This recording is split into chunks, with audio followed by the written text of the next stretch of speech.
Martin Bondzonga, président de l'Association des cheminots du Gabon, est notre invité ce jour sur vatrecoff.com, l'émission L'Entrevue. Monsieur le Président, bonjour. Bonjour. Merci d'avoir accepté notre invitation. C'est moi qui vous remercie. J'espère que vous allez bien.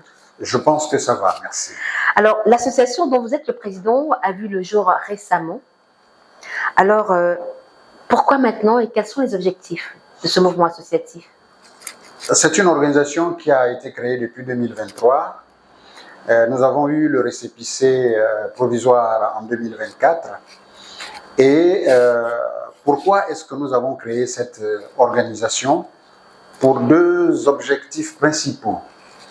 Lorsque vous créez une association, il y a l'entraide, il y a des devoirs, il y a des obligations.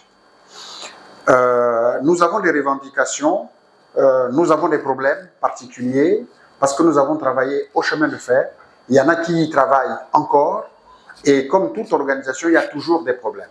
Et c'est dans cet objectif que nous nous sommes retrouvés pour essayer de revendiquer, pour essayer de voir comment faire aboutir nos différentes préoccupations. De ces préoccupations, nous retiendrons principalement la prime transactionnelle. Lorsque l'OCTRA est passé à Transgabonais, il y a eu une convention justement dont les dispositions n'ont pas toujours été respectées et c'est l'une des raisons pour laquelle nous avons créé cette association, c'est l'un des objectifs.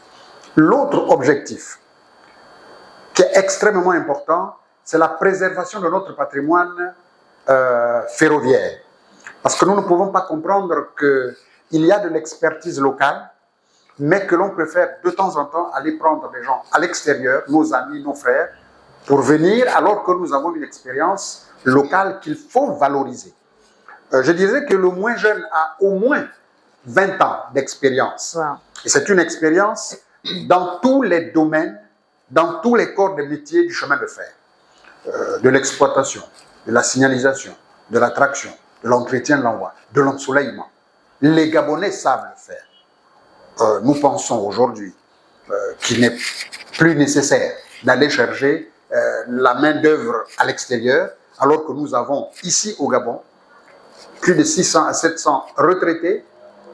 Nous avons plus de 1000 cheminots qui exercent encore ici. La conjugaison, la synergie de toutes ces compétences peut faire en sorte que le Gabon puisse avoir un vivier des ressources pour que le chemin de fer se mette en valeur et que c'est d'abord nous-mêmes qui devons protéger notre patrimoine. Parce que, je me rappelle, le chef de l'État, Omar Bongo, disait avec ou sans la Banque mondiale, je ferai le Transgabonais. L'association pense que l'expérience que nous avons accumulée peut être utile et pour la CETRAG, et pour l'ARTEF, et pour le gouvernement gabonais.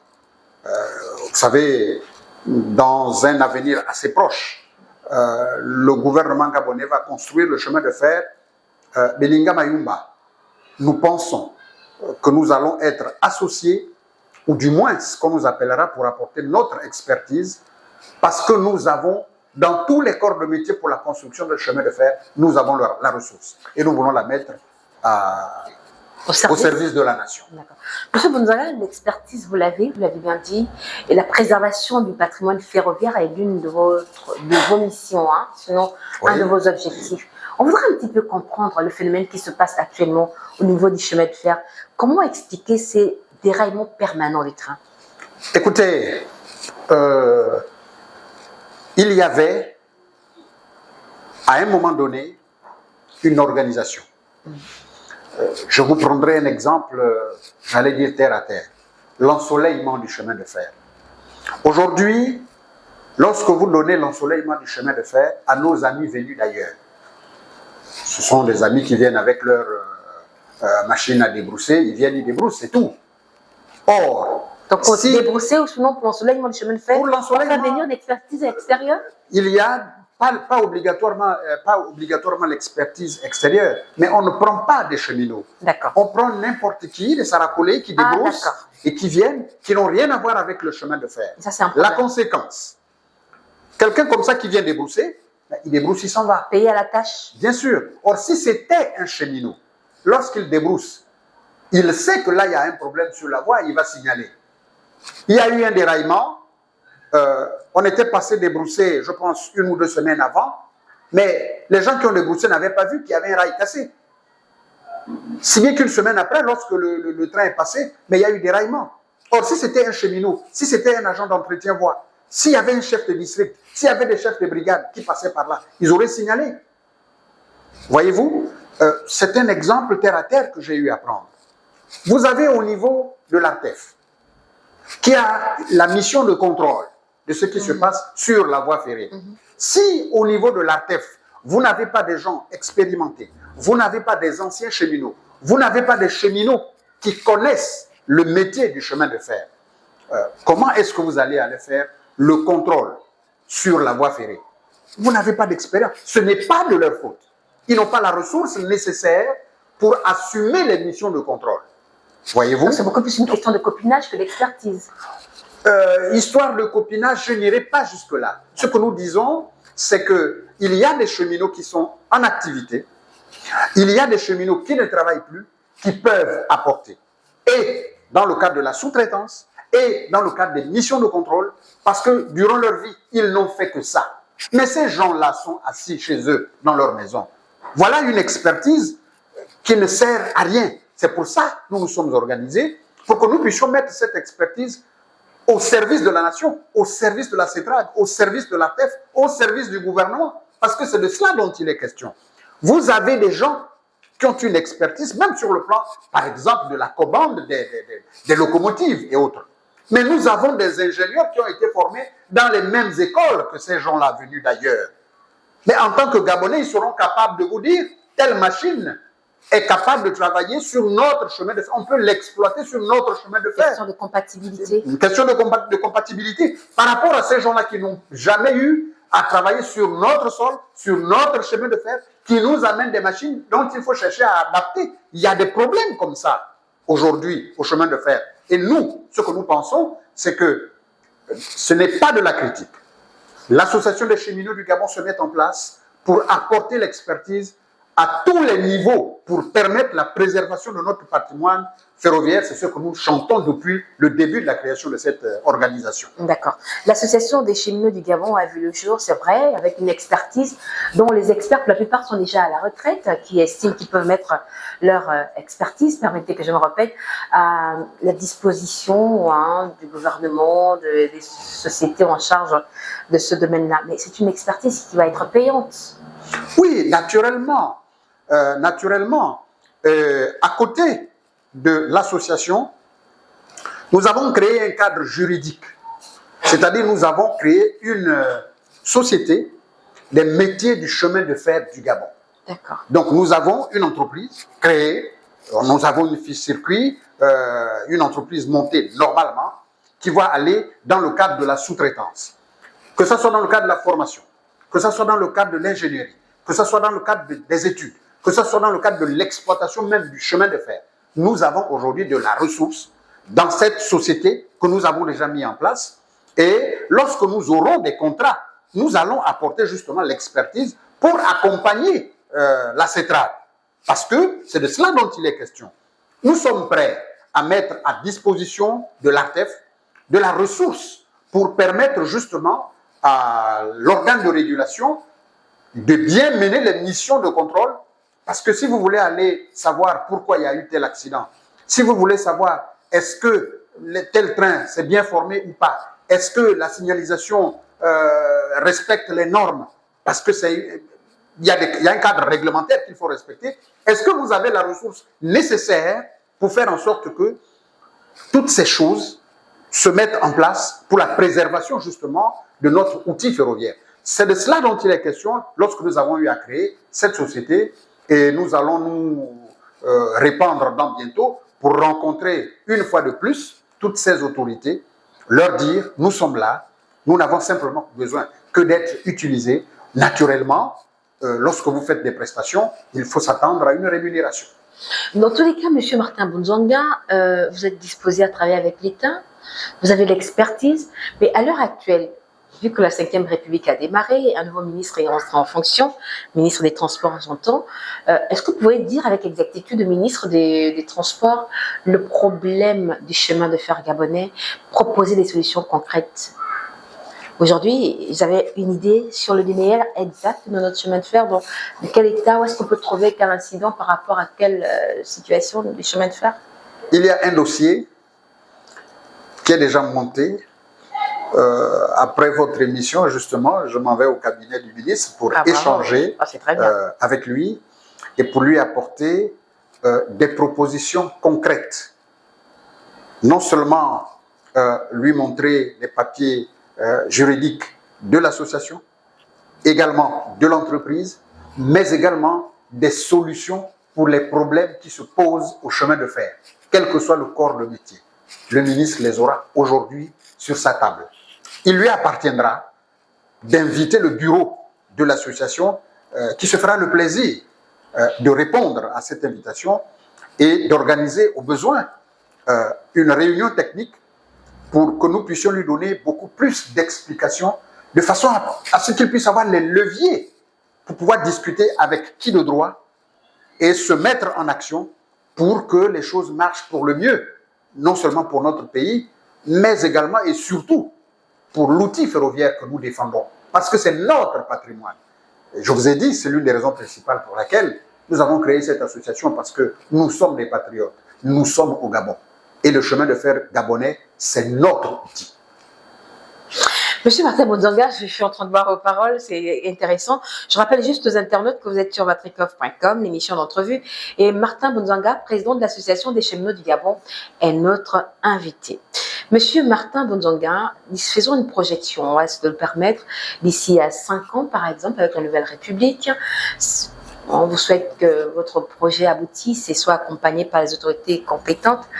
Quel pourrait être le rendu d'ici à 5 ans si on confiait le dossier de la gestion des chemins de fer de Gabon, ou du moins si on vous permettait de collaborer avec les équipes en place? Ce qui est sûr et certain, c'est que l'expertise locale est faite. Si cette expertise locale est valorisée, est associée, il ne m'appartient pas à moi de juger, mais les Gabonais eux-mêmes comprendront. Parce que il faut balayer dans sa propre maison. Il ne faut pas attendre que ce soit les amis venus d'ailleurs qui viendront le faire pour nous. Parce qu'en plus, ce que nous demandons, c'est non seulement la valorisation, mais c'est pour permettre aux cheminots retraités ou en fonction d'être toujours en activité. Et vous comprendrez bien que... La retraite pèse finalement. C'est pas croire qu'il y a une envie permanente de revenir, c'est beaucoup plus pour s'occuper, avoir de l'argent. Il y a une autre vie après la retraite. On devrait pouvoir se reposer, mais c'est difficile de se reposer lorsque vous rencontrez des difficultés et quand vous savez que vous pouvez apporter quelque chose, mais que vous êtes assis, vous voyez une dérive, vous pouvez l'éviter, mais vous ne pouvez rien faire parce qu'on ne vous permet pas d'apporter votre contribution. C'est surtout de cela dont il est question. L'expertise locale dans le domaine du chemin de fer est là. Nous savons qu'il y a beaucoup de choses que nous pouvons faire éviter parce que nous avons travaillé là-bas et nous connaissons de quoi il retourne. C'est pour ça que je vous dis, dans 5 ans, il appartiendra au peuple gabonais de juger. Est-ce que c'est toujours bien d'amener des Sénégalais, des Camerounais, des Congolais, ou alors est-ce qu'on pouvait compter sur des Gabonais? C'est pour nous un challenge, c'est pour nous un défi. La gabonisation du secteur, hein? Un défi patriotique. Ce qui est sûr, c'est que nous ne pourrons jamais tout faire. Mais aujourd'hui, nous voulons refuser d'être exclus lorsque nous savons que l'expérience que nous avons accumulée pendant plus de 20, 30 ans soit mise dans les tiroirs pour que ce soit des autres qui viennent nous montrer des mirages qui parfois, c'est juste pour un partage du gâteau, pour aller construire chez eux. Alors que nous, avec cet argent, nous nourrissons nos femmes, nos enfants, nos familles et nous développons notre pays. Parce qu'un vieux retraité, lorsqu'il aura sa petite sous-traitance, il fera sa plantation pour nourrir beaucoup de Gabonais. C'est un peu dur. Bon, alors que les autres venus d'ailleurs, c'est de Western Union qui partent chez eux pour construire chez eux. C'est un peu tout ça que nous sommes en train de regarder et demander à l'État que vous n'avez pas besoin de ça. Il y a des Gabonais qui sont capables d'apporter leur contribution dans la construction de ce pays. Et nous sommes là. Les Gabonais quand même disposés à aller avec l'expertise extérieure. Il n'y a pas de problème. On n'exclut pas aussi. Hein. Nous n'excluons pas. Je vous ai dit que nous ne disons pas qu'il ne faut pas utiliser des étrangers. Nous ne disons pas qu'il ne faut pas utiliser l'expérience qui revient de l'extérieur. Mais ce que nous disons, c'est qu'il faut associer l'expertise locale. Ce que nous disons, c'est qu'il faut prioriser. Aller chercher ailleurs quand sur place, il n'y en a pas. Mais si sur place, il y en a, faisons des économies. En plus, ces amis qui reviennent de l'extérieur, beaucoup plus cher que la main-d'œuvre locale. Donc, c'est un peu tous ces paramètres-là sur lesquels nous avons réfléchi et nous apportons là une solution. Des réflexions ont été faites, une démarche qui consiste à aller rencontrer le ministère des Transports oui. est en route. Mais entre-temps, qu'est-ce que vous faites au niveau de l'association? Vous attendez que le ministre reprenne simplement? Vous continuez d'aller sur le terrain, regarder, histoire d'avoir des réponses aux questions qui vous seront posées? Vous savez, nous travaillons. Ça, c'est un pan de l'activité de l'association. Comme je vous disais au départ, l'association est là pour l'entraide, etc.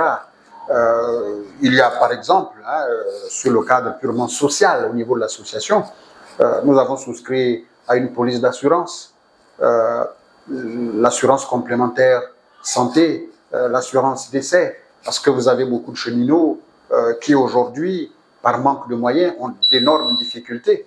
Mais il y a des assurances qui nous accompagnent. Nous allons déposer un certain nombre de dossiers pour que notre entreprise, les métiers du chemin de fer, puissent fonctionner. Donc, en dehors du chemin de fer, en dehors des métiers du ferroviaire, nous sommes par exemple dans la formation. Nous pouvons former les tractionnaires, nous pouvons former les agents d'entretien voie, nous pouvons former les agents d'exploitation. C'est tout ça que nous sommes en train de mettre en place pour que l'association puisse fonctionner.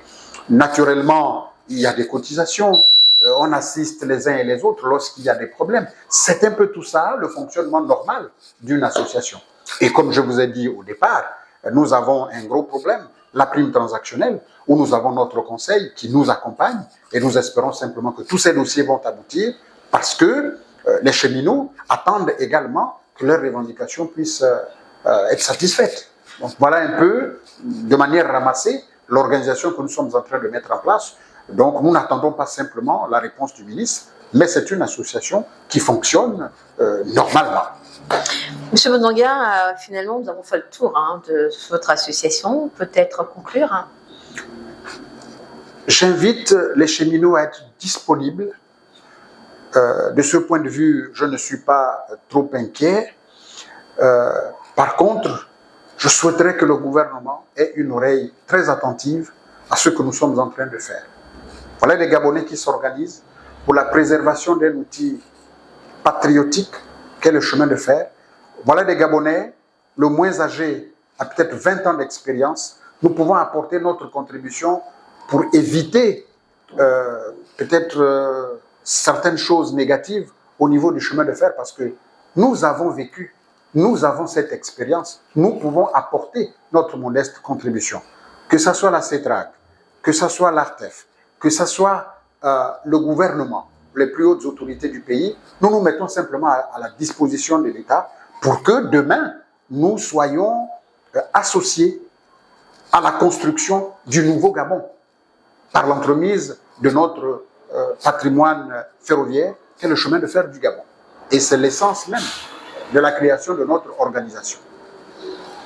Voilà. Monsieur Martin Mundanga, président de l'association des cheminots du Gabon, était notre invité sur Vatrikov, l'émission L'Entrevue.